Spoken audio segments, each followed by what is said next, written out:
Construyendo futuro. Bienvenidos a un nuevo diálogo en este espacio de comunicación del Foro Politécnico y la Cámara de Economía Popular y Solidaria. Hoy con el tema quiebre político coyuntural en Ecuador. Adelante, Víctor. Gracias, Alejandro. Muy buenos días, tardes, noches, en el momento que nos estén escuchando. Hemos recibido con sorpresa en la mayor parte de los casos, con expectativa en otros, el decreto de muerte cruzada en los últimos días, lo que ha cambiado el panorama político, la forma de organizarse y de resolver, de gestionar los conflictos a nivel institucional en el país. No tenemos antecedentes de esto, es la primera vez que se aplica esta herramienta constitucional desde la vigencia de nuestra Carta Magna del 2008. Estábamos en un proceso de juicio político y a pocos días de un proceso de votación para destituir al presidente, y después de comparecer a la Asamblea ha decidido decretar por primera vez en la historia del país la muerte cruzada, con lo que se disuelve de manera inmediata la Asamblea Nacional, se convoca elecciones anticipadas, también a brevedad normativa, y el presidente sigue en funciones hasta ser legalmente reemplazado. Para conversar sobre esto, las elecciones anticipadas y los llamados, la convocatoria a la que estaríamos sujetos las organizaciones sociales y la ciudadanía activa, nos hemos convocado el día de hoy. Contamos con la presencia de los compañeros Carlos Julio Balda, presidente del Foro Politécnico; Octavio Villacreces, urbanista reconocido, ex concejal de Guayaquil, ex asambleísta y amigo de esta casa; los compañeros del Foro Politécnico Eduardo Barredo, José Vera, Denis Isalema, Desi Palma, con quienes vamos a conversar y a compartir criterios esta noche. Bienvenidas y bienvenidos. Carlos Julio, nos comenzamos con tus criterios. Bien, buenas noches con todos. Bueno, este tema de la muerte cruzada hasta cierto punto era algo que sí se veía venir, porque realmente la situación del presidente era tan delicada que no se veía realmente la posibilidad de que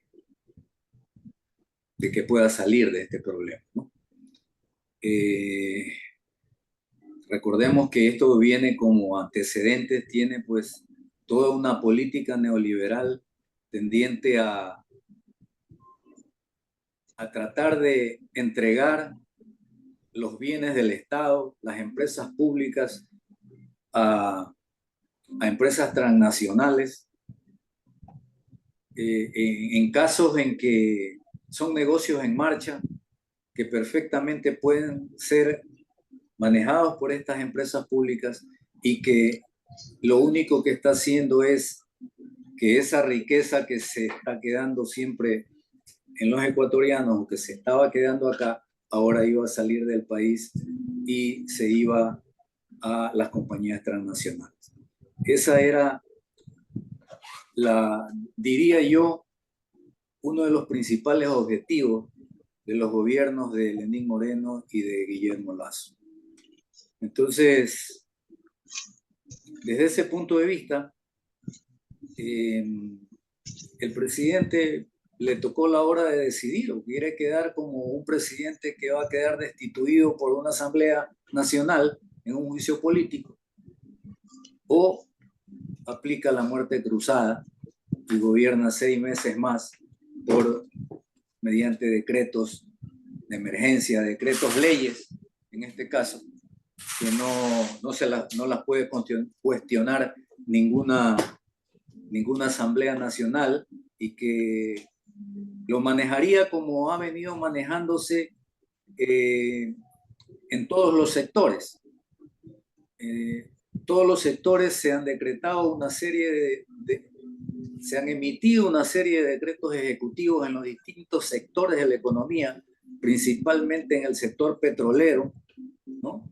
En que la intención era básicamente entregar esos bienes del Estado. Entonces, esos decretos incluso violaban leyes, violaban la Constitución y no pasaba nada porque aquí hasta los mismos miembros del gobierno dicen que este país es el país de los hechos consumados y que ya una vez que se decreta algo, eso ya no hay vuelta atrás. Entonces, esa es la forma como se venía gobernando, con decretos ejecutivos que violaban las leyes y que no había a quién reclamarle, hasta que llegó un momento en que seguramente se afectaron a mucha gente, porque dentro de los sectores de derecha del país también hay hay sectores que no están de acuerdo con lo que ha hecho el gobierno. Y resulta que hay empresarios que ven cómo el dinero simplemente está para actividades financieras y no para crear riqueza en el país, no para ser invertido en el país, en crear trabajo, en generar empleo. Eso no ha existido en los dos últimos gobiernos. Entonces, desde ese punto de vista, creo que es algo que se lo venía buscando los gobiernos mismos. Se veía venir, dice Carlos Julio. Así es. Entonces... Ahora, hay una cosa para comentar de lo que tú estás indicando. Se podía prevenir cómo estaba el gobierno ya contra las cuerdas por su ineficacia y el juicio político, pero después que se decreta la muerte cruzada, se logra posicionar una sensación como que el presidente disolvió la asamblea y se ha quitado una piedra del camino y se ha desamarrado las manos, y la derecha que le apoya dice, ahora sí el presidente va a poder hacer todo lo que no pudo en estos 2 años, pero no nos han permitido procesar, o no hemos podido digerir que Lasso se ha hecho un harakiri. Lasso con la muerte cruzada, renunciado, de hecho. Lasso ha indicado que deja de ser presidente de manera voluntaria a cambio de la salida de la asamblea, y que se convoca a las elecciones de manera inmediata, y él debiera estar nada más que atendiendo lo mínimo indispensable. O sea, ya ha perdido su legitimidad. Deberíamos estar celebrando la izquierda en este país que Lasso ha dado la muerte cruzada y está dejando de ser presidente voluntariamente del país, y por algún motivo no lo estamos celebrando así. No sé cómo tú lo ves. Sí, efectivamente es así, Víctor. El presidente ha acortado su periodo presidencial y lo ha hecho obligado, porque si no lo hacía, iba a ser destituido por la Asamblea Nacional. Esa es la realidad. Así que eso es un triunfo de las organizaciones sociales, de los partidos, de los grupos y partidos de izquierda que han tenido una posición coherente, a pesar de que hay muchos otros que no lo han hecho y que han estado alineados con la derecha durante estos últimos 6 años. Pero nosotros sí debemos celebrar que eso es un triunfo, haber conseguido que acorte su periodo presidencial. Ahora, lo preocupante es, por ejemplo, las declaraciones del ministro Fernando Santos Alvite, que dice que en estos 6 meses van a hacer todo lo que tenían programado hacer en los próximos 2 años, ¿no? Eso es bastante preocupante porque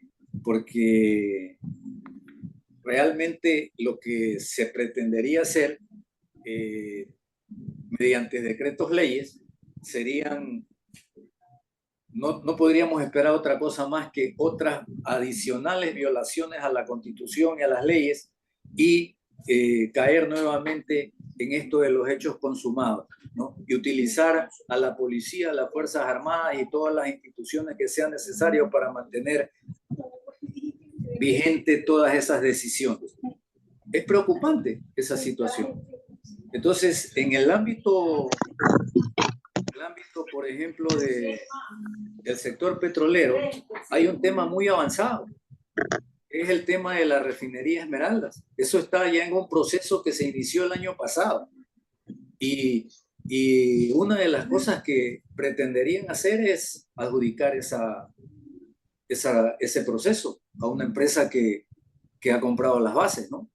Así es. Entonces, eso es algo que no puede pasar, no puede pasar. Un gobierno que que está deslegitimado totalmente, que no tiene ningún apoyo popular, no puede tomar una decisión a 3 meses de que tengamos un nuevo presidente, ¿no? Tomar una decisión tan importante como esa, ¿no? Tomando en cuenta que la política petrolera que han aplicado ha sido un fracaso total, ¿no? Veíamos una noticia en días pasados que decía que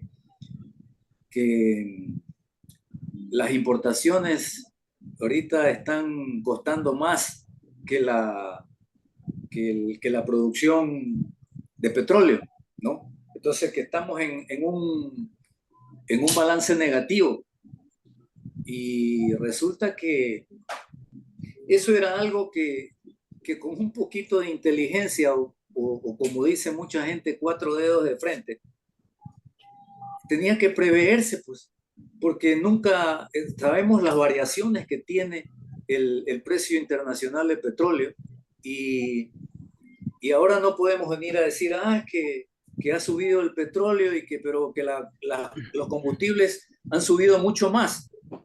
Eso ya lo sabemos desde hace montones de años, Así que, es. que lo que tú tienes que hacer es procesar el combustible para sacarle provecho al precio de los productos refinados. Y lo que tiene que hacer el país es tener una nueva refinería para que produzca lo que necesita el país para consumo interno, por lo menos, ¿no? Entonces, Ahí, Carlos Julio, has dado en un punto neurálgico que es el tema de la legitimidad del presidente para tomar decisiones trascendentales. En este momento, el presidente no tiene ninguna legitimidad para hacerlo. Y pausamos un segundito contigo, Carlos Julio, porque Eduardo nos pide la palabra. Eduardo, te escuchamos. de acuerdo. Justo estar, acabo de retirarme de una reunión que había con Ricardo Patiño. Estuvo muy interesante, pero le dije que tenía que abandonar para venir a esta. Un gusto que esté aquí Octavio a los tiempos que conversamos con él. Así que un gusto también escuchar tus opiniones. A ver, una cosa de entrada.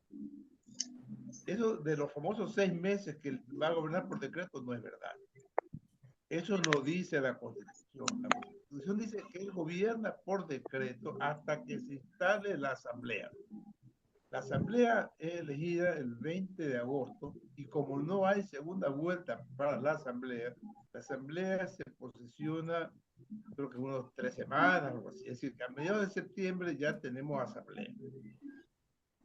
Y en ese momento se acabaron sus famosos decretos unilaterales. Tienen que pasar por la Asamblea. Pueden leer, lo he visto varias veces, el artículo de la Constitución es hasta que se instale la Asamblea. Primera cosa. Hay una cosa que tampoco no se ha dicho, pero que parece sorprendente, no creo que vaya a ocurrir, pero que en teoría puede ocurrir, y es que como la muerte cruzada fue suspender, digamos, eliminar a los asambleístas anteriores y que vuelvan a haber elecciones para asambleístas y se integra una nueva asamblea, en teoría esta nueva asamblea puede retomar el juicio político. Puede decir, oiga, la asamblea estaba tomando esto, no es que el juicio político se ha terminado, nadie lo terminó.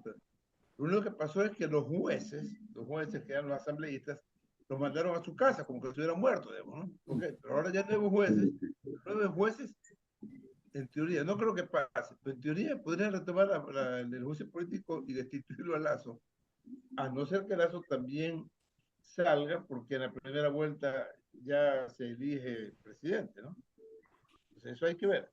Entonces, si en primera vuelta se elige presidente, en septiembre tenemos nuevo presidente y nueva asamblea. Entonces, es verdad que si uno analiza, bueno, ¿y qué es lo que ha ganado La derecha no ha ganado mayor cosa. Podía haber gobernado 2 años más con Borrero y ya no lo tiene. Va a tener una asamblea. Alguien de derecha dijo el otro día que lo que sí va a cambiar en la asamblea es que ya creo va a tener menos diputados que antes y que UNE va a tener más diputados que antes. O sea, que va a ser una asamblea más complicada para ellos que la de ahora. ¿De qué diablos han ganado? Para alguna gente de derecha, lo que ha hecho Lazo es una verdadera traición a la derecha, porque lo que ha hecho él es tratar, como muy bien ha señalado, de salvar su imagen, ¿no? Porque la imagen de él sí ha mejorado. Seguramente hasta la aceptación de él puede haber mejorado unos puntitos por ahí, ¿no?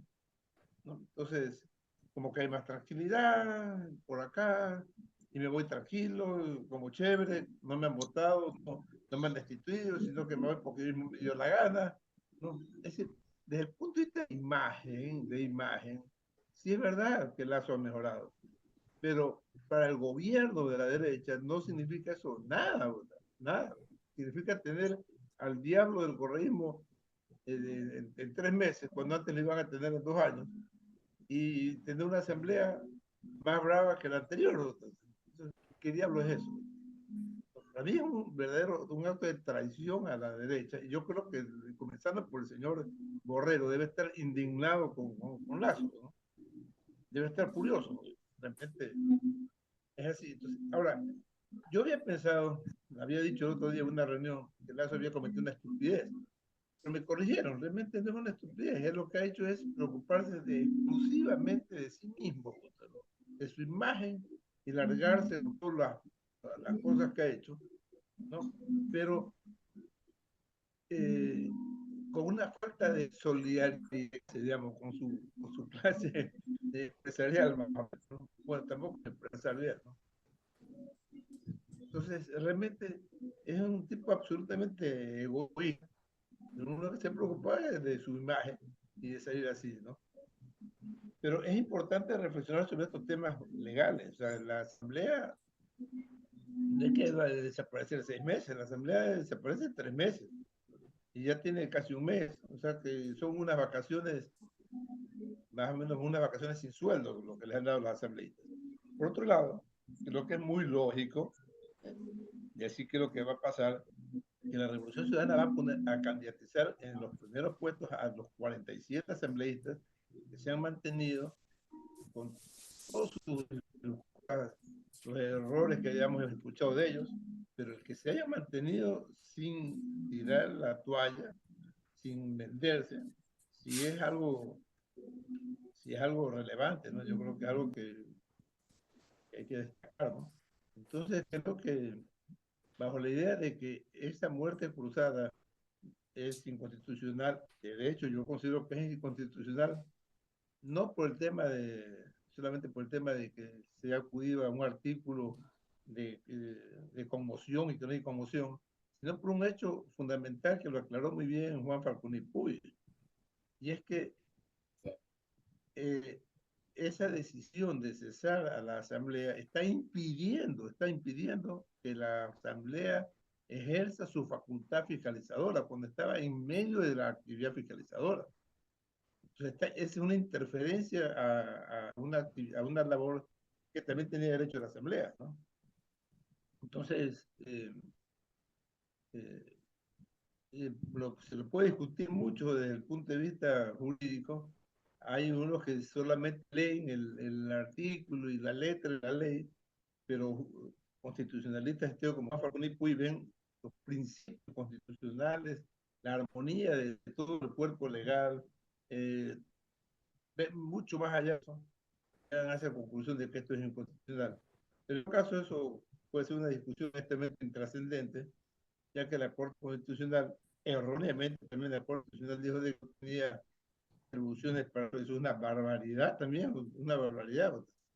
Lo único que ocurre es que la Corte Constitucional, en el del primer artículo, tenemos del primer punto contemplado como para disolver la Asamblea, la Corte debía pronunciarse, estaba obligada a pronunciarse. En cambio, en otros dos no. Lazo podía actuar sin que se exija el pronunciamiento de la Corte. Pero si cualquier ciudadano ecuatoriano denuncia que eso es inconstitucional, la Corte sí tiene que examinar si es constitucional o no. Porque es una barbaridad. Eso lo dice también Tandazo muy claramente, ¿no? Pero De bueno, acuerdo. no quiero aceptamos tus temas legales. Vamos al grano. Yo creo que la situación es que aparentemente Lazo mejora su imagen, pero desde el punto de vista práctico no saca mayor cosa.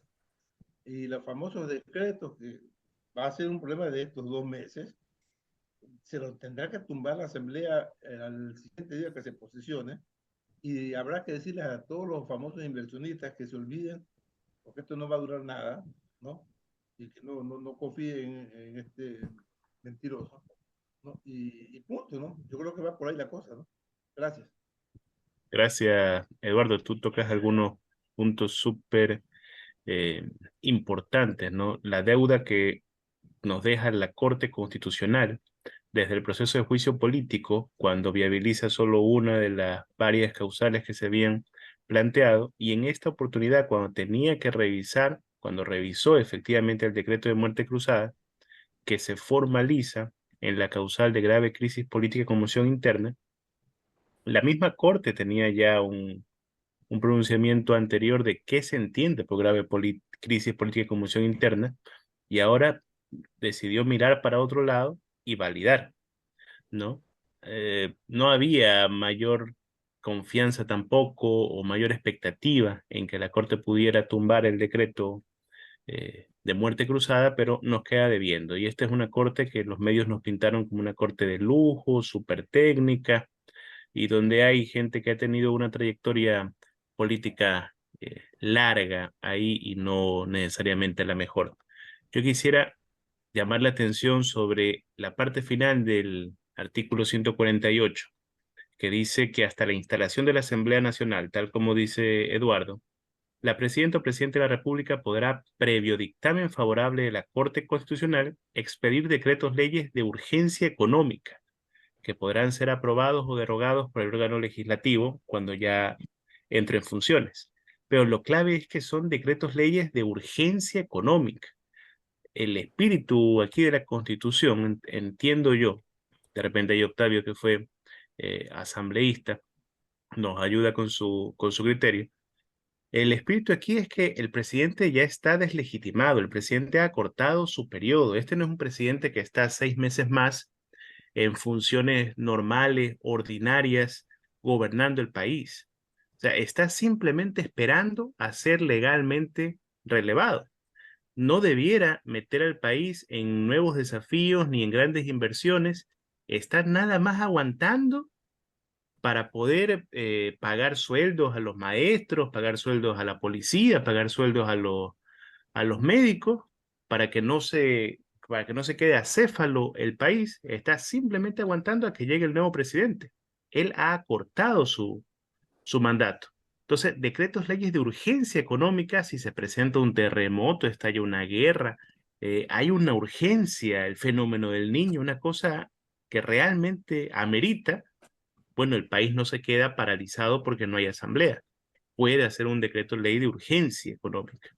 Pero no es que ahorita es el momento de pasar todo lo que no pudo pasar por la asamblea, porque no tiene control de nadie, ¿no? Aquí podríamos tener un llamado importante a las organizaciones sociales. No sé qué opinan, compañeros. Octavio. Sí, Víctor, gracias. Saludos a todos, compañeros. Es tan grande lo que ha pasado, es tan bueno lo que ha pasado. Y además de bueno y grande, nuevo, que probablemente por la crisis económica nos cogió no preparados para celebrar. Es tan bueno y tan nuevo que no sabemos cómo celebrar y festejarlo. Eso es lo que está pasando. Nosotros deberíamos estar hoy celebrando algo parecido como el 24 de mayo.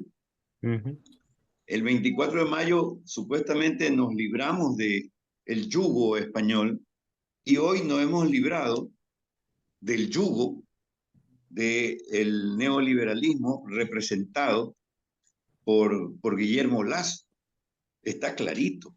Lo que pasa es que nos ha cogido en una crisis de seguridad que no hemos logrado conducir nuestras alegrías a hacer un gran festejo. Yo creería que los marqueteros deberían construir una festividad para el día lunes, después de este festivo o feriado o no laborable largo, para que la ciudadanía invente una fiesta. Y la otra que tenemos que hacer es que, algo parecido a lo que decía Víctor, el harakiri, somos protagonistas de esto.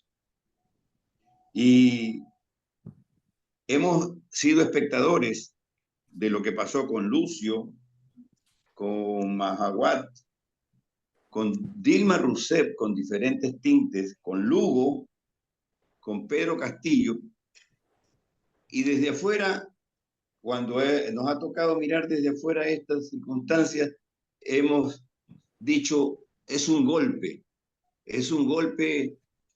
político vía constitución. Y esto de acá tiene otro matiz.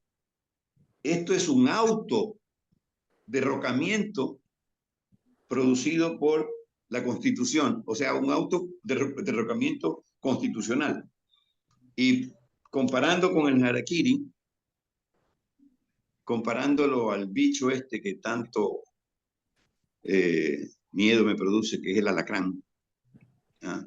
Lo que ha hecho el presidente al verse acorralado por medios de comunicación propios de la derecha, por la sociedad entera, por la asamblea, por fuerzas internacionales también, y probablemente la misma embajada de los Estados Unidos, que se ha producido esta muerte que produce el alacrán cuando se ve arrocado, se autoelimina políticamente.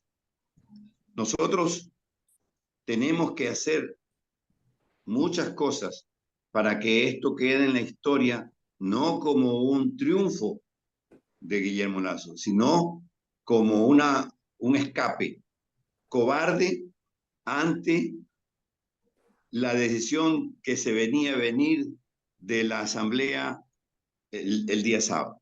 Entonces, ante la muerte política que era evidente, él se autoelimina políticamente. Y lo que no hemos hecho, lo que no hemos sabido hacer es autocomunicarnos, autoconvocarnos para celebrar esta muerte de este tipo, que como lo dijeron ya, él aceleró, precipitó el término de su mandato. Entonces, por ninguna parte deberíamos permitir que pase a la historia esa imagen de que él triunfó y nosotros nos quedamos alicaídos sin saber qué hacer. ¿Por qué? Porque se ha precipitado también el tema electoral. Eso para poner esas ideas al respecto de la muerte cruzada, que no es una muerte cruzada. Lo que decía el otro día un ex funcionario de la CNE es que él debería haber elecciones, porque él decreta que se vaya a la asamblea, que era un estorbo para él, entonces el bueno era él. Láncese pues a la presidencia para que la ciudadanía, el Ecuador entero, le diga que hizo bien al sacar del camino a la asamblea, que se lance, que esa sería consecuente, y alguien decía que eso debería ponerse en la Constitución, porque en este caso que el presidente elimina a la asamblea, él debería, ante este desafío, enfrentar el termómetro electoral para que la gente le diga que hizo bien o que le terminamos de decir que nadie quería que esté con nosotros, ¿no? Pero en todo caso, yo creo que no hay que olvidar, esto queda en la historia y no puede irse este tipo, no puede irse este tipo sin que sea marcado, por lo menos como un alacrán que se autoeliminó políticamente ante la decisión del 92% de la población. Muy bien, Octavio, de acuerdo contigo. Habría entonces que celebrar algo así, ¿no? 17M, el día que nos libramos del neoliberalismo en el Ecuador, el día que empezamos a librarnos del neoliberalismo en el Ecuador. Eh, muy, muy, muy importante esto de aquí. Podría ser también una de las conclusiones, de los llamados que tenemos que hacer. Hay que irradiar y contagiar y recordar alegría sobre el día en que el proceso neoliberal no encontró más salidas en el país que la de terminar su periodo presidencial. Terminar su periodo presidencial y asumiendo que no podía seguirlo implementando. Entonces no es viable, como decía Carlos Julio, que siga tomando decisiones estratégicas hasta el último día que esté. Solo puede tomar decisiones de urgencia económica aprobadas por la Corte Constitucional. A eso tenemos que estar muy, muy, muy vigilantes. Víctor, Definitivamente. Víctor, yo quiero recordar este pedacito Sí. cuando ISA en el 2019, si no mal recuerdo, cuando se paró el decreto del tema de las gasolinas, él hizo una reflexión pequeña con el tema del tractor y la incidencia en la economía que tenía el tema de la gasolina. Cuidado, como es un tema económico, ¿no? Quitan todos los subsidios y nos clavan otro gasolinazo, solamente para tenerlo presente. Bueno, vemos el primer decreto que ha pasado el día de hoy y es para la reactivación productiva y fomento de las inversiones, temas que siempre le han gustado, que se paró en la asamblea la vez pasada, ¿no? Y que ahora está tratando de meterlo vía rápida con decreto ley. Y la novedad que nos trae son las zonas francas, una reciente novedad ya trajinada desde los años 90, 2000, ¿no? Con experiencias en Panamá, en Colombia, en varios lados, que son siempre los fetiches de la derecha. Déjame un pequeño espacio donde aquí no haya Dios ni ley, aquí no haya Estado, aquí dejemos que por favor solo gobierne el libre mercado como a mí me gusta. Y yo te prometo que eso va a traer prosperidad y va a traer empleos y va a traer la salvación al país. Ya no nos podemos chupar el dedo, pues ya sabemos que eso no es así. Y no hay por ningún lado urgencia de aprobar una cosa de este tipo, pero ya está metido el decreto ley. Entonces, sobre esta primera parte, compañeros, si hay más comentarios, Pepe, Alejandro,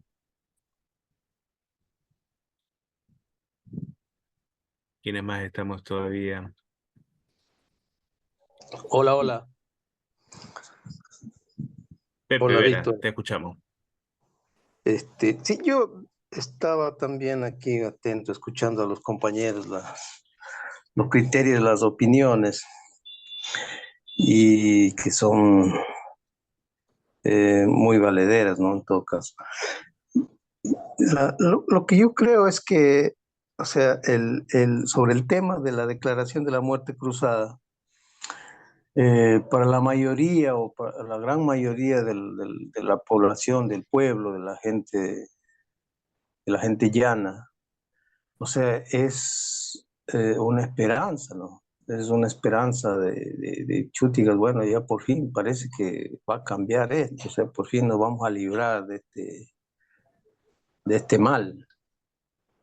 Y, y frente a la dura realidad, a los duros problemas que estamos atravesando, o sea, no hay ánimo ni condiciones para celebrar, obviamente, porque, o sea, fuera bueno que chutica estuviéramos en una, digamos, buena época, en otras condiciones, que chutica, bueno, ya de un error nos estamos librando y claro, ya salimos a las calles a celebrar, pero en las condiciones actuales que estamos, del tema del- de la falta de recursos, de la falta de la inseguridad, de los problemas con la salud, con la educación. Ahora mismo estaba escuchando que se sigue el problema del acceso a la universidad, o sea, sigue eso ahí es cada vez peor.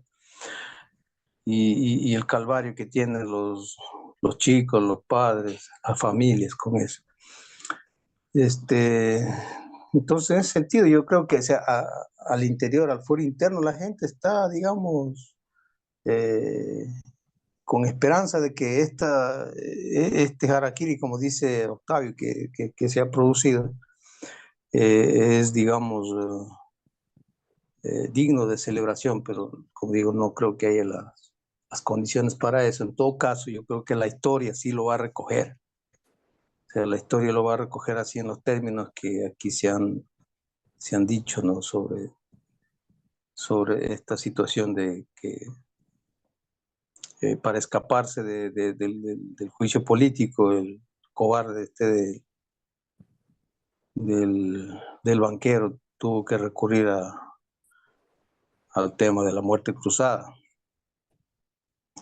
En todo caso, sobre el tema del aprovechamiento que le van a tratar de conseguir, de dar en estos tiempos que le quedan, a eso es lo que realmente deberíamos estar, como dice Víctor, vigilantes. O sea, ojalá que pudiéramos en algo, aunque yo no, en algo sea frenar, que no tengo yo muchas expectativas con eso, porque tienen a favor el principal órgano que podría impedir eso, que es la Corte Constitucional. Entonces, yo más bien anclo las esperanzas en que tengamos la nueva asamblea de mayoría y que también podamos conseguir el triunfo en las elecciones presidenciales para poder frenar y por fin desterrar definitivamente al menos a esta etapa del neoliberalismo que se ha querido implantar en nuestra patria. Y de ahí a trabajar para buscar, o sea, que haya un proceso de larga data para recuperar ese escenario que teníamos de la senda del desarrollo, pensar en la nueva, en una asamblea constituyente para reordenar, reinstitucionalizar el país, ¿no? Esa es realmente la expectativa, la esperanza que yo tengo, ¿no, compañeros? Eso. Así es. Gracias, José. Sí, hay esperanzas en la nueva asamblea. Esperamos la decisión, el apoyo mayoritario de la población para las fuerzas progresistas. Hay además un camino actual, ¿no? La Asamblea Nacional, antes de ser disuelta, logró posesionar el Consejo de Participación. Y el Consejo de Participación es un organismo en funciones en este momento, que ha comenzado inmediatamente, no lleva 10 días trabajando y ya ha comenzado a recibir presiones desde la Fiscalía General del Estado cuando se hacen denuncias sobre la legitimidad del concurso de la primera autoridad de la Fiscalía. Entonces, esas presiones no son gratuitas, ¿no? No son por gusto. Hay un consejo con un potencial donde, por ejemplo, en estos días ya se está convocando al ministro del Interior a que explique a través de un mecanismo de participación, que es la audiencia pública, cómo así tuvo su ministerio 0% de ejecución de presupuesto de inversión en el año 2022. O sea, la plata estaba ahí, la necesidad apremiante, la delincuencia campante, y decidieron no ejecutar el presupuesto de inversión. 0%. Cero, pero cero. O sea, indolencia, incapacidad, complicidad. Eso se espera que explique este señor a través de un mecanismo de participación. Vamos a ver si acude, si concurre. Ahora, en esto que decía José, que es verdad, ¿no? Los sentimientos, el momento anímico en el que está la población dista de celebrar. La derecha intenta tomar ventaja y están contando los días y diciendo, hoy el Ecuador es un mejor país porque tiene una semana sin asamblea. O sea, el problema era la asamblea. Y sacan con grandes titulares, el Ecuador se ahorra 34, 36 millones de dólares en asamblea por haberla disuelto. Gracias, Lazo, nos ahorraste 36 millones. No ponen al lado que la nueva elección va a costar más de 50 millones de dólares. Así que ahorro no existe por ningún lado. Lo que tenemos es ahorro de controles. No hay quien controle y fiscalice en este momento, ¿no? Para pasar a la siguiente ronda, al siguiente momento, se acaba de publicar el calendario electoral para este proceso express, que se le está llamando. Es un proceso muy rápido. Teóricamente nos ponen 90 días a los ciudadanos y ciudadanas a resolver el tema electoral. Para el 24 de mayo, para mañana, se convocaría elecciones. Hasta el 31 de mayo, o sea, en una semana, tienen que haberse terminado los procesos de democracia interna de las organizaciones políticas, haberse dado las primarias o cualquier mecanismo que tengan los partidos y movimientos habilitados, y del 4 a 10 de junio la inscripción de candidaturas. Entonces estamos a 15 días y un poquito más de tener que inscribir candidaturas a presidente y asamblea. Los partidos y movimientos corriendo, no lo tenían en el radar inmediatamente. Nos enfrentaremos a una campaña electoral de una semana, ¿no? Lo cual tiene unas implicaciones importantes para la gente. Un debate electoral el 13 de agosto, sufragio de primera vuelta el 20 de agosto, y esperaríamos que esto se pudiera resolver con contundencia en una sola vuelta. Estamos a 3 meses de resolver esto. Ese es el panorama electoral que se nos viene. Por un lado, aquí se ha planteado que Lazo debería lanzarse para que sea la ciudadanía en las urnas que le manifieste el rechazo o el apoyo. Entendemos que ha ido cambiando su posición sobre esto en los últimos días, desde un pronunciamiento en medios internacionales a que no se lanzaría, hasta el run run actual de que puede ser que sí se lance. En mi opinión sería muy bueno que se lance. Este es el momento para que la ciudadanía le responda contundentemente. Vamos a ver si es capaz de hacerlo o si no es capaz de hacerlo. Por otro lado, hay una importante manifestación de madurez y de responsabilidad en sectores progresistas, indicando la necesidad de un bloque histórico. O sea, este no es el momento para personalismo o para pelear por ser yo el candidato, sino para que toda la tendencia progresista vaya unida y logre la victoria en una sola vuelta. En estos días se ha escuchado importantes pronunciamientos de los principales presidenciables del progresismo en esa posición. ¿Qué esperaríamos? ¿Cómo le vemos? ¿Qué podría pasar en este proceso electoral inédito, express, tan rápido, al que nos vemos convocados desde mañana ya, 24 de mayo? ¿Qué opinan?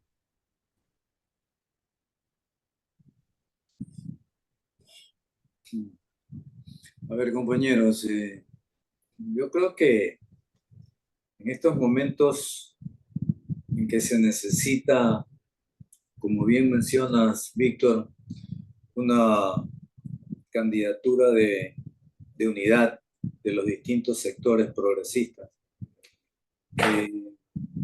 el tiempo nos queda corto, ¿no? Es necesario tomar decisiones rápidas y digamos, dejar de lado esas intenciones de cada uno de los sectores de que quieren ser candidatos por todos lados. Hay que sacar una candidatura de unidad y asegurar de esa manera ganar esas elecciones presidenciales. La situación política es inmejorable para la tendencia de izquierda para que logre un triunfo contundente en primera vuelta. Era la opción que muchos candidatos querían, o sea, los candidatos progresistas. Se decía claramente que esa era la mejor opción y la pedían que se haga una muerte cruzada. Ahora estamos pues en la muerte cruzada. Entonces, veamos si son capaces de lograr una unidad y sacar candidaturas que aseguren el triunfo en una primera vuelta. Eso es lo que yo esperaría de todos los sectores progresistas, que demuestren la madurez que ya deberíamos haber alcanzado a estas alturas. Eso puedo mencionar al respecto. Gracias, Carlos Julio. Eduardo, te escuchamos.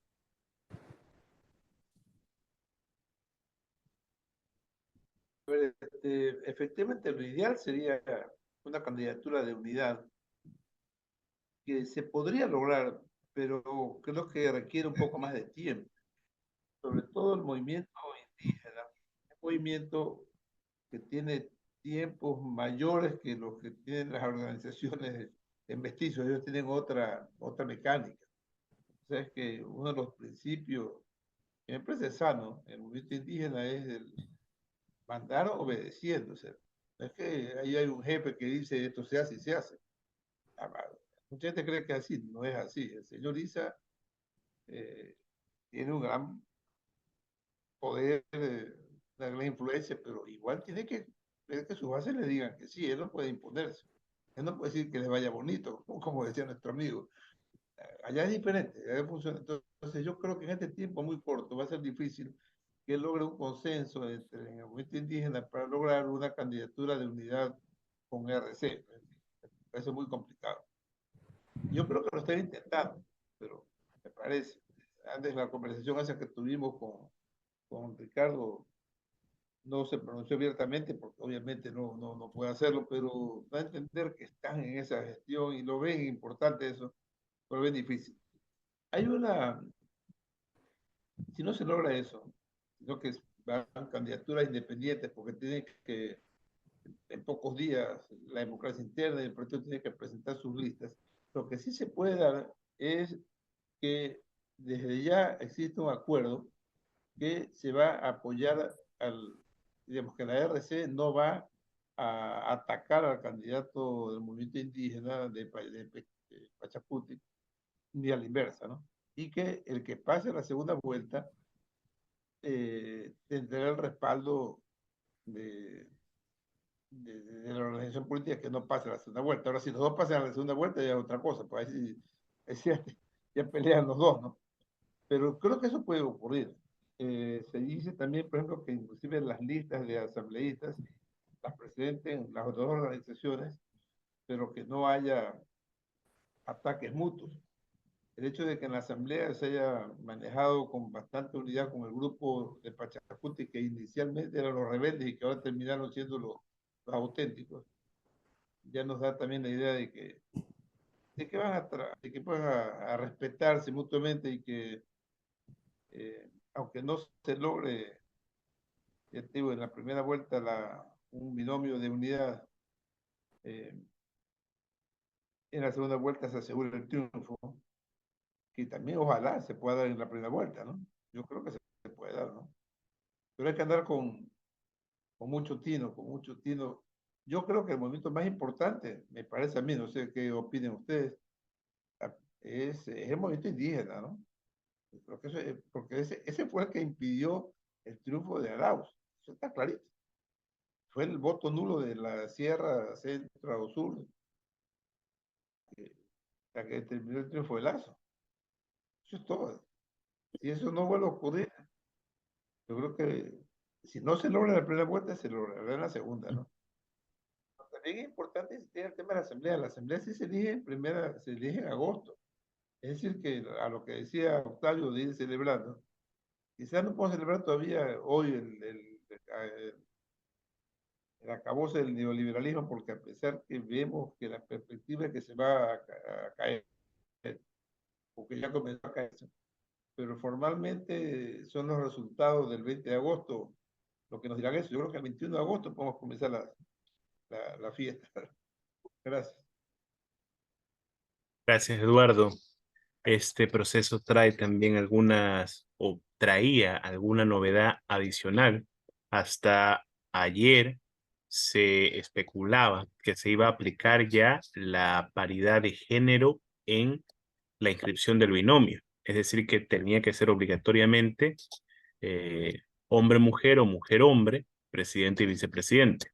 El día de ayer ha salido la presidenta del Consejo Electoral, Atamaín, a decir que no se aplica la obligatoriedad en esta elección por ser como una extensión del proceso pasado para completar el mismo periodo. Me parece a mí una jaliscada, ¿no? Evidentemente, los partidos progresistas, Revolución Ciudadana, Pachacuti, ¿no?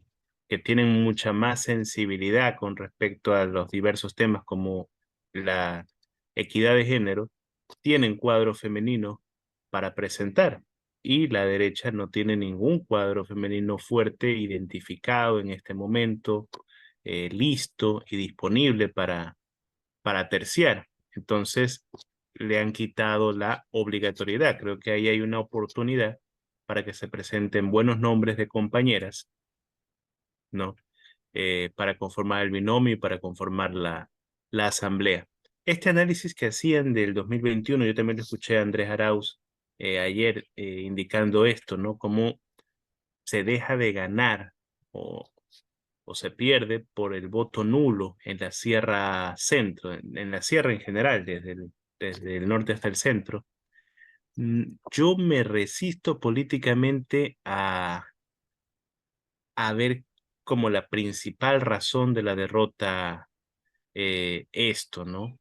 El llamar al voto nulo tiene efecto sobre un sector de la población que no se identifica con ninguna de las opciones. Entonces, no hay cómo garantizar que esos votos eran de la revolución, o eran de la izquierda, o eran del progresismo. O sea, caemos un poquito también en el área de la especulación. Hasta que esté normado de otra manera y el voto nulo tenga otros significados y otras implicaciones. Creo que sí hay que hacer la reflexión de qué faltó en cuanto al encanto de las propuestas, ¿no? En la vez pasada, ¿cómo es posible que un banquero sin carisma, con un tremendo prontuario social y político, o sea, que ha estado en todas las peores catástrofes de este país, ¿cómo es posible que ese candidato le gane a un joven académico preparado, experimentado, formado, con perfil hasta ideológico? ¿Cómo es posible eso de ahí? Yo creo que hay que hacer un análisis un poco más abierto, ¿no? De qué fue lo que ocurrió.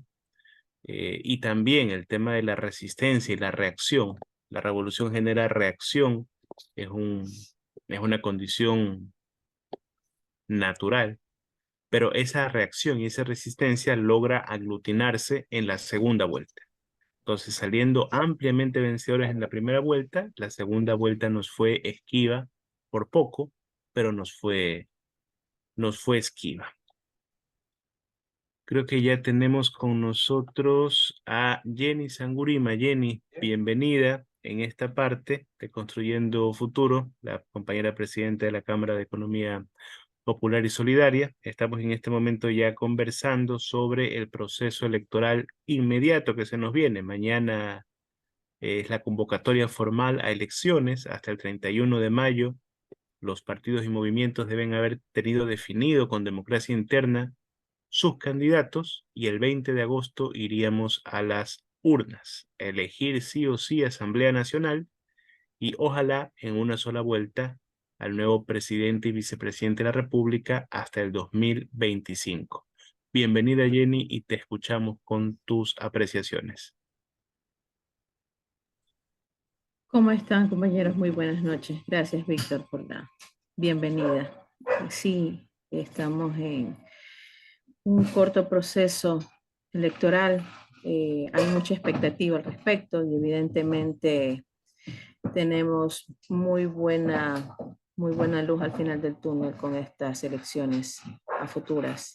Es corto el proceso, es corta la campaña. Esperemos que se pueda lograr un consenso con los candidatos que sean adecuados para este proceso tan corto como es de año y medio, al parecer, de elección de presidencia y de asambleístas. Esperemos que tengamos buenos resultados.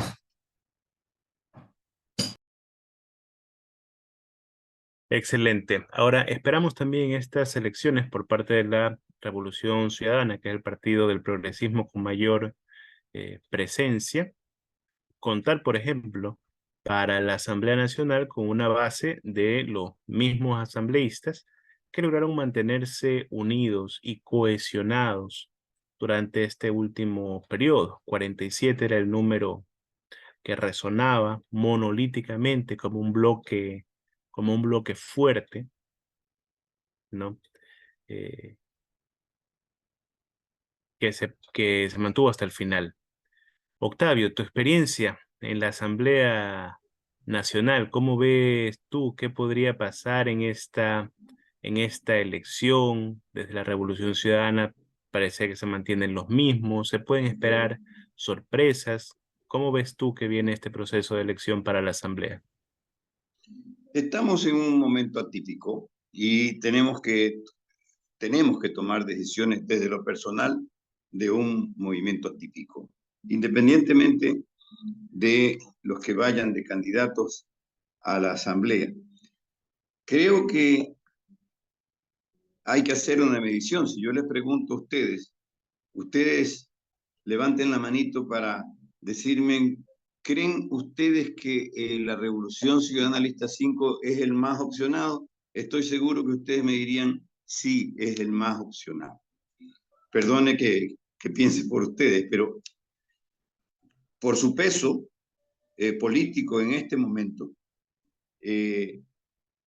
pensar en la posibilidad de ganar la presidencia como Revolución Lista 5 y pensar, yo diría, solamente pensar en una concertación de una transición. Porque si la Revolución Ciudadana Lista 5, con su binomio, cualquiera que sea, está altamente opcionado para ganar la presidencia, tendrían ejecutivo, tendrían probablemente una mayoría de 50 a 60 asambleístas en la asamblea y tendrían prefecturas, gobiernos autónomos descentralizados, Manabí, Pichincha, Guayas y otras más, capitales como Quito, Guayaquil y otras capitales, otras ciudades más.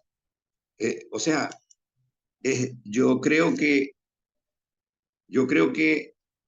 no se puede dejar de pensar en una concertación. En Comume, yo cuando preguntaron quién sería el candidato, yo puse Isa, porque me parece un candidato absolutamente preparado y que reúne las condiciones. Hay una historia del trabajo de Evo Morales que nos puede hacer pensar que se puede hacer un cambio así, pero las cosas no dan como para hacer una concertación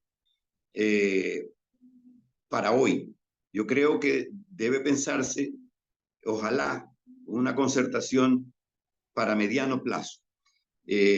Insisto,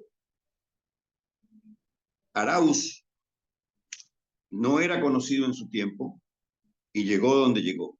Hoy es conocido. Segundo, no tenían partido propio. Hoy tienen partido propio, tienen presupuesto propio y tienen una estructura de poderes en los gobiernos autónomos que no debe de desperdiciarse esa oportunidad. Lo que pase después de año y medio o en ese ínterin para el 2025 es otra cosa. Yo creo que es un tema casi que de pesos políticos, ¿no? Dijo Jenny, hay luz al final del túnel. Inclusive podrían decir, como es una elección a corto plazo, pensar que no soy muy practicante que digamos, pero la estrella de Belén trae la luz política para el Ecuador, porque en noviembre, a más tardar, tendremos nuevo presidente y será recibido, digamos, junto con los Reyes Magos, porque alguien decía que el 6 de enero iban a hacer la posesión. Yo creo que debe de precipitarse en este evento sin escatimar. La opción ganadora es el 18 negro, perdón, el 5, es la RC5, eso es la ruleta, el 18 negro. Pero así lo veo de práctico. Yo creo que no hay tiempo para hacer una concertación. Podría conversarse y hablar de concertación a partir de 2025 o en el ínterin una vez que se tenga el poder y no lo tenga la social cristiana.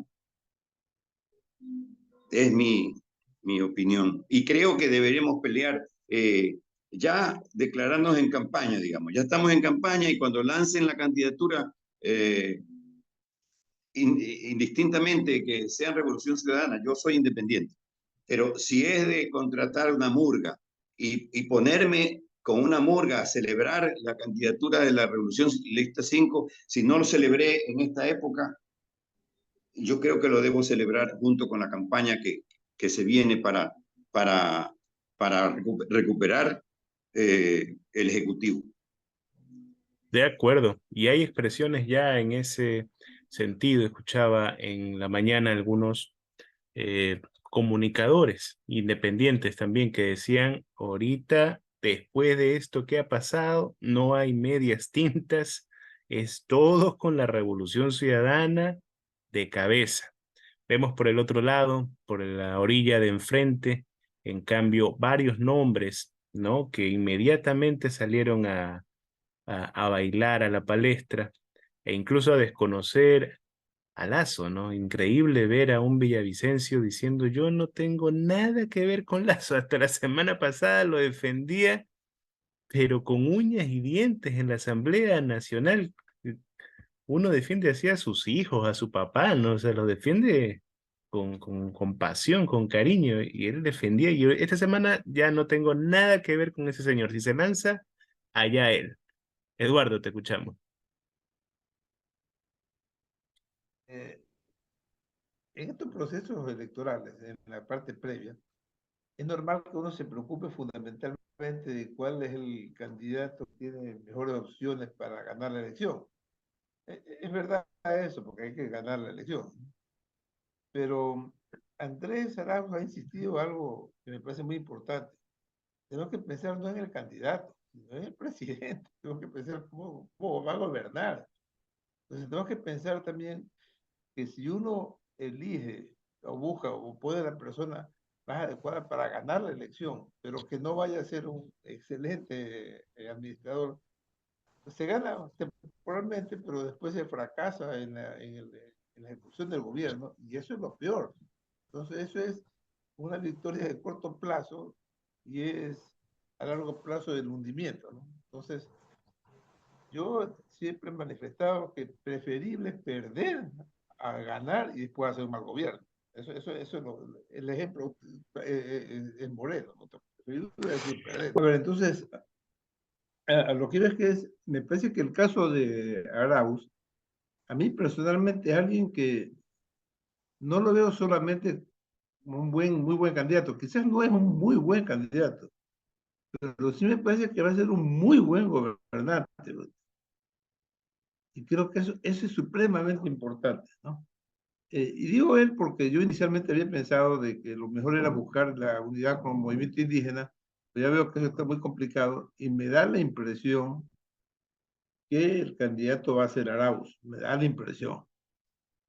Aunque no sea obligatorio que haya una mujer en el binomio, creo que van a poner una mujer en el binomio, ¿no? Inclusive puede ser al revés, hasta me hablaban de Gabriela, pero yo creo que no, yo creo que en este momento, aunque no sea un excelente candidato, porque por su forma de hablar, su forma de intervenir, no es lo mejor, también ha ganado experiencia. El Andrés Arauz que yo veo en este momento es un Andrés mucho más suelto y más aplomado que el Andrés de hace 2 años, ¿no?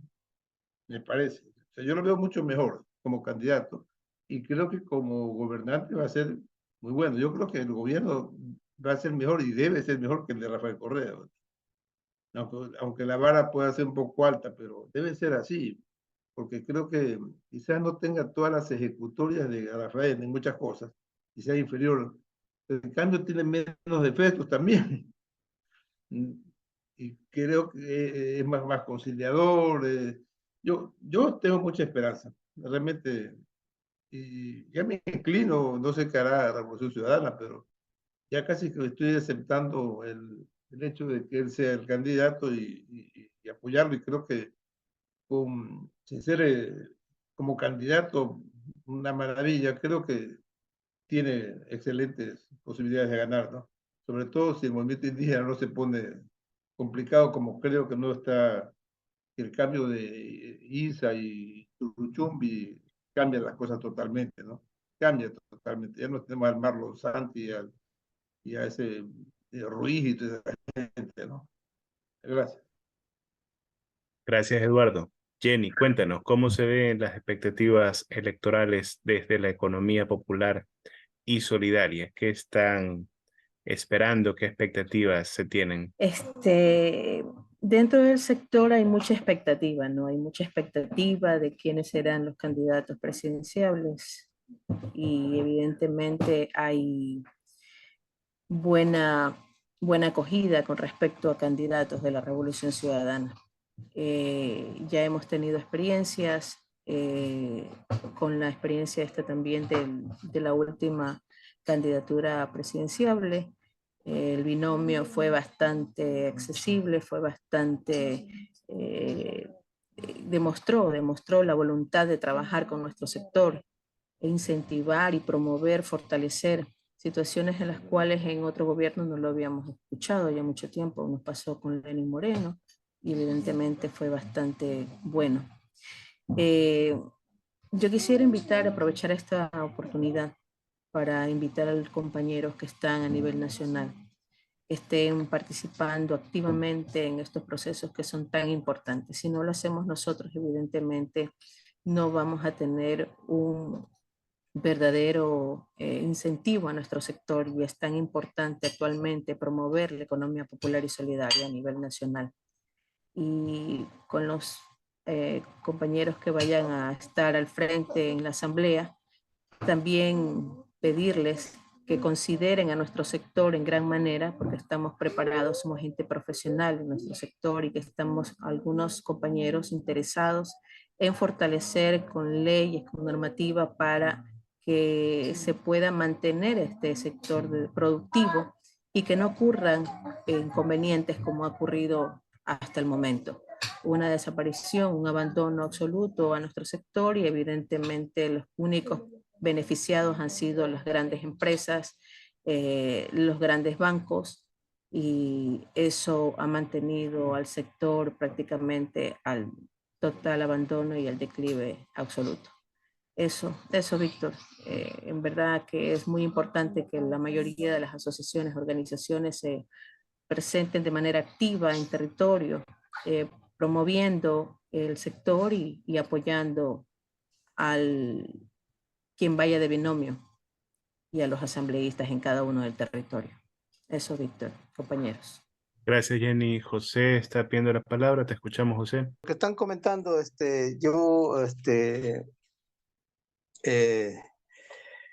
del tema, digamos, de las candidaturas,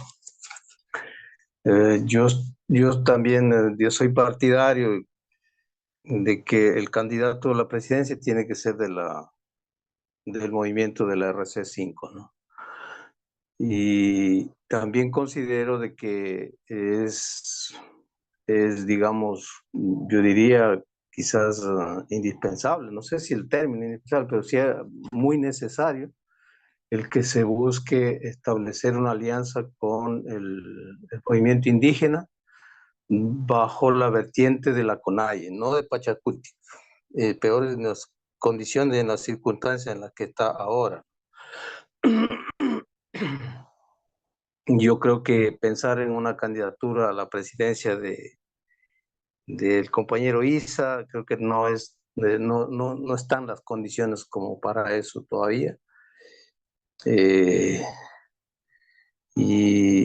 y me parecería que una buena opción, una muy buena opción podría ser el que salga una candidata a la vicepresidencia, una mujer, ojalá joven, del movimiento indígena, obviamente que tenga el aval, el respaldo de la CONAIE, ¿no? Del liderazgo de la CONAIE, en este caso representada por Leonidas Issa. Y yo creo que con eso estaríamos asegurando el triunfo en la primera vuelta, con Andrés Arauz como candidato nuestro a la presidencia. Eso es lo que yo aspiraría que se pudiera concretar. Gracias, compas. De acuerdo, muchas gracias, José. Cuando ya vamos arribando a la primera hora, a la hora de este encuentro, de esta entrega de Construyendo Futuro, vamos hacia las conclusiones. Hace pocos minutos escuchábamos una conferencia del compañero y amigo Ricardo Patiño, y él hacía una reflexión muy importante que viene exactamente acorde a lo que nos hemos planteado acá. ¿Cuáles deben ser los llamados? ¿A qué estaríamos convocados las organizaciones y los movimientos sociales durante este periodo? E incluso en el periodo de un nuevo gobierno de la Revolución Ciudadana. Y estamos llamados a la actividad, estamos llamados a la presencia, estamos llamados a la participación. Hay una serie de herramientas y de mecanismos legales para participar que a estas alturas no las hemos puesto en práctica mayoritariamente, ¿no? Como foro, como cámara, hemos hecho nuestros esfuerzos, hemos hecho nuestros requerimientos y nos corresponde internamente revisar y evaluar su efectividad con nuestras estrategias, pero como ciudadanía hay una serie de herramientas que no estamos utilizando. Estas herramientas tienen que cambiarse ahora con el nuevo Consejo de Participación. La nueva Asamblea tiene que repensar una ley o mejoras importantes a la ley de participación ciudadana. Ahora hay varios GATS que tienen la oportunidad de abrir los espacios para los temas más locales, pero lo que no podemos seguir haciendo los ciudadanos, decía Ricardo, y es una muy buena evaluación del primer gobierno de la Revolución Ciudadana, no podemos seguir siendo sujetos pasivos, que nos beneficiemos cuando hay un gobierno que está haciendo bien las cosas y que nos perjudiquemos y suframos y lloremos en silencio cuando hay un gobierno que está haciendo mal las cosas. O sea, cómo la ciudadanía aguantó el viraje de Lenín Moreno y cómo la ciudadanía ha aguantado lo que han sido estos 2 años con Guillermo Lasso, con pandemias en medio, con crisis de seguridad en medio. Siempre hay justificaciones desde los grandes centros de poder para que no nos movamos.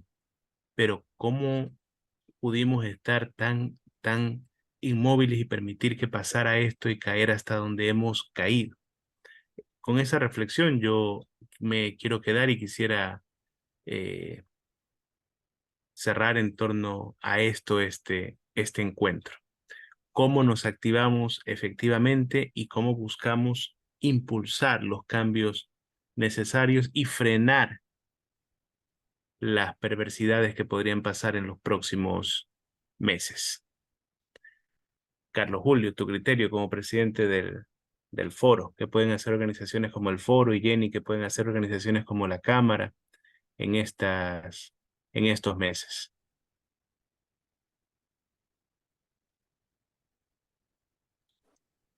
Primero, indicar que la situación actualmente pues no es la misma de lo que existía en la época que Lenín Moreno ganó la presidencia, y cómo después de un viraje, de una traición tan grande como la que se ejecutó por parte de este personaje, la prensa nacional y a todo nivel se armó una estrategia con el afán exclusivo de destruir en ese momento a lo que era Alianza País.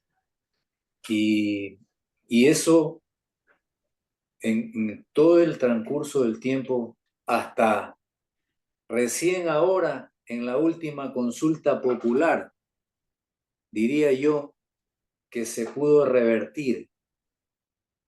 Ya el pueblo ecuatoriano se cansó de tanta mentira y de falta de resultados, de falta de obras, de falta de cumplimiento de planes de trabajo.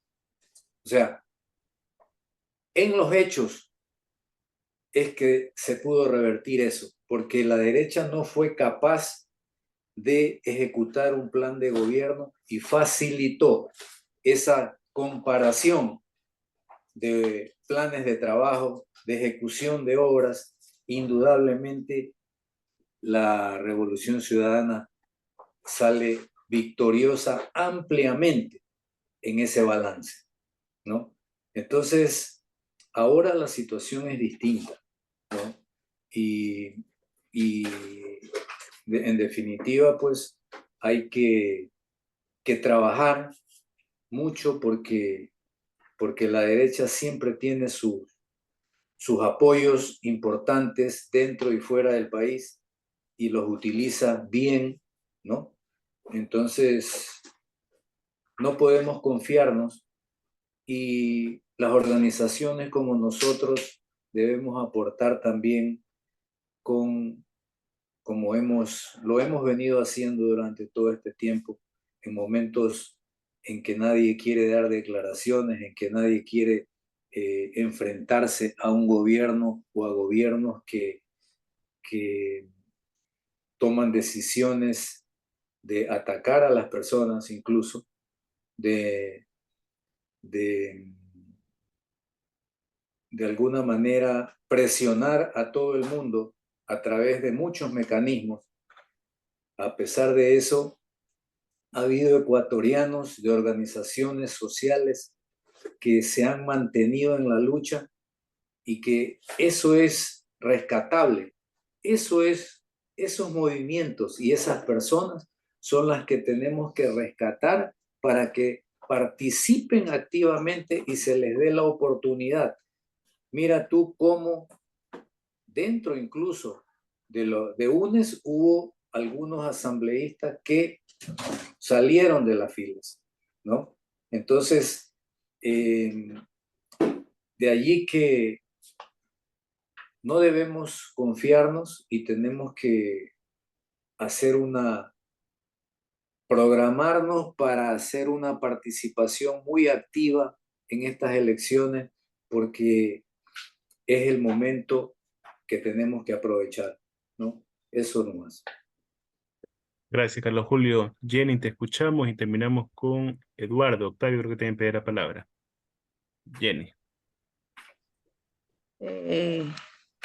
Efectivamente, como dijo Carlos Julio, hemos estado al alcance de lo que podemos realizar, incentivando, comunicando al resto de ciudadanos de esta manera tan sutil y a la misma tan fuerte como son los medios digitales, de temas en los cuales nadie muchas veces ha querido tocar por lo sensible de la situación.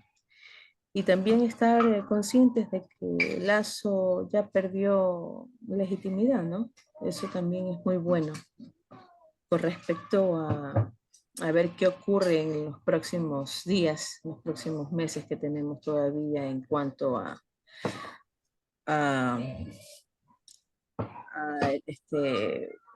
dentro de esta presidencia, ¿no? Del Lazo.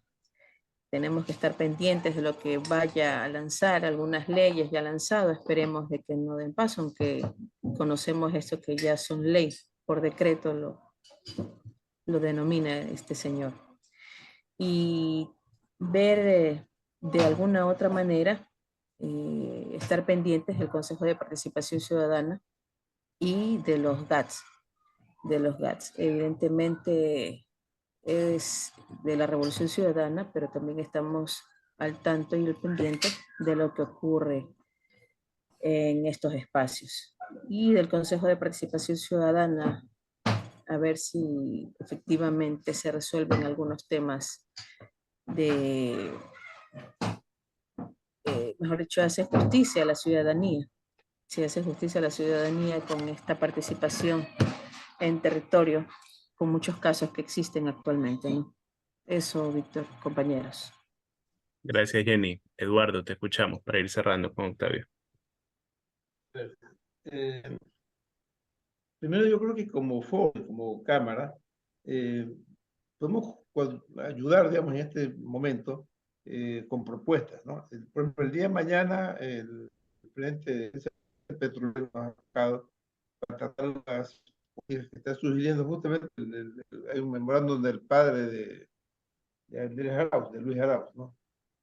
Sobre política petrolera. Entonces yo creo que necesita urgentemente para la campaña establecer ciertas cosas fundamentales, ¿no? Yo creo que nosotros podemos opinar algo, sector eléctrico, minas, telecomunicaciones, lo que sea, algunas cosas concretas y rápidas, sin mucha discusión, porque nosotros las tenemos claras, ¿no? El tema comunicacional, no somos expertos nosotros en eso, pero hemos insistido en que se desarrolle un plan comunicacional a diferentes niveles, es decir, que la gente pueda hacer una comunicación efectiva a nivel de redes sociales, a nivel de grupos pequeños, de grupos más grandes, de acuerdo con las posibilidades de cada uno. Básicamente hay que desmontar, porque en eso sí, la derecha tiene una campaña impresionante de mentiras, y en el imaginario de mucha gente sí está el tema de que la Revolución Ciudadana son un poco de pillos, que son unos delincuentes, que sí es verdad que el Lazo ha sido una calamidad, pero los de la Revolución Ciudadana también son unos pillos y no sabemos qué vamos a hacer. Entonces hay que demostrar, ¿no? Yo creo que hay que demostrar las realizaciones que hubo en la Revolución Ciudadana, como cómo estaba el país en el año 2016, mayo del 2017, cómo está ahora, cómo han destruido el país, que no es que era una maravilla ni que todo estaba bien hecho, había cosas que pero ¿no? O sea, la parte comunicacional, no somos expertos en eso, pero yo creo que es un tema clave, ¿no? Y hay algo, pero con eso termino, hay algo que me dejó pensando mucho, que insistió mucho Andrés Arauz, y en la conversación que se tuvo una, de que hay que alguien historizar la Revolución Ciudadana, porque hay mucha tendencia muy de derecha todavía de la Revolución Ciudadana, ¿no? Y Andrés entró a plantear cosas muy profundas, digamos, muy profundas sobre el sistema capitalista mundial, la ubicación, yo soy un militante de la Revolución Ciudadana aquí del Ecuador, yo soy un militante internacional del progresismo de toda América Latina, de la resistencia frente a la voracidad del globalismo capitalista. Entonces, creo que es importante desarrollar un poco más las ideas, los debates ideológicos, profundizar, debatiendo con la gente. No se trata de convencer a las personas de lo que yo creo, sino estimular, digamos, la discusión sobre el problema más profundo, ¿no? Me parece que Andrés está en esa línea, a mí me gustó mucho, ¿no? Gracias. Gracias, Eduardo. Octavio. Gracias. por invitarme. Yo ya estoy en campaña. El día sábado hubo un café de Comume y Eduardo Paredes dijo que estábamos en comisión o en un café permanente. La cosa es activarse políticamente antes de que empiece la campaña, trabajar en nuestros sectores, en nuestros barrios. Hoy tengo la suerte de tener un barrio popular a mi derredor. Yo vivo en el Cerro Santana y el 80, ahora que este era un reducto social cristiano, el 80% de esta población que me ubican con Rafael, porque yo rodé mucho tiempo muy cerca de Rafael. Si subo la Luis Morán de Huitrón de un lado para el otro, por ahí hay un vecino que me grita, ¡Correa! Toda la gente del barrio, todos, que me ubican con Rafael Correa. Por lo tanto, yo ya me activé políticamente y voy a trabajar y estoy trabajando políticamente aquí. No olvidemos que además del candidato que sea seleccionado por la Revolución Ciudadana, el anhelo de la ciudadanía y de los sectores populares principalmente es que ¿cuándo viene Correa? ¿Cuándo viene Correa? Y sabemos que se está promocionando una constituyente y que el único camino para que Rafael pudiera venir es que en la constituyente de plenos poderes se llegue al tema de la revisión para revertir el estado jurídico de Rafael. Y esa es la única forma, la constituyente de plenos poderes. Entonces, mi respuesta cuando la gente me dice, ¿cuándo viene Correa? La única forma es que gane la Revolución Ciudadana Lista 5 y nos vamos a una constituyente de plenos poderes para que pueda venir el líder de la Revolución Ciudadana. Esto es un tema marketing. Sabemos que es complejo porque tiene una sentencia en firme de más de 8 años o 6 años. Pero esto es el mensaje, digo yo, que yo estoy utilizando para aquella gente que me identifica con Rafael, decir que la única vía es que la Revolución Ciudadana Lista 5 gane ahora para que pueda volver Rafael. Así de sencillo y de elemental. Y eso, lo mismo que decía Eduardo Paredes, declararnos, estamos en campaña. O sea, ustedes, Foro, tienen otra dinámica probablemente, pero yo en lo personal me pongo a las órdenes además, porque ya estoy pensando irme a una reunión que probablemente vaya a estar Cuero mañana pasado y ofrecerle caminar por el cerro. Esa es la ventaja de tener cero escalón y escalón 444. No es una caminata horizontal, es una caminata de ida y vuelta donde puede ser fácilmente visto el candidato. Así que, compañeros, cuenten conmigo en lo que crean que pueda yo servir. Gracias, Octavio. Nos quedamos con varias de las conclusiones, ¿no? Necesitamos estar activados, pendientes, presentes, como dice Jenny, no dejar pasar todas las iniciativas perversas que se pretendan meter por las tranqueras en estos últimos meses. El gobierno ha perdido toda la legitimidad para plantear, proponer e innovar. Está simplemente aguardando y esperando a ser legalmente reemplazado. Entonces tenemos la obligación de activarnos ciudadanamente y declararnos ya en campaña. La campaña efectivamente ya tiene que comenzar por parte de la ciudadanía y tiene que ser una campaña muy clara y contundente, sin medias tintas. Necesitamos el cambio radical y rápido ya, que es exactamente como Rafael Correa definía la revolución, un cambio radical y rápido. Con Y eso, profundo. y profundo, cambio radical, rápido y profundo. Con eso nos quedaríamos. Yo le quiero agradecer mucho la presencia a Carlos Julio, a Octavio, a Eduardo, a Jenny, a José, a Alejandro por producir este espacio siempre, y tendríamos ya también la confirmación de un próximo encuentro de Construyendo Futuro en los siguientes días con el abogado Fernando Cedeño, ex asambleísta, con el que vamos también a revisar la actual situación de los decretos ley de urgencia y de la organización en torno al proceso electoral. Con esto, muchas gracias.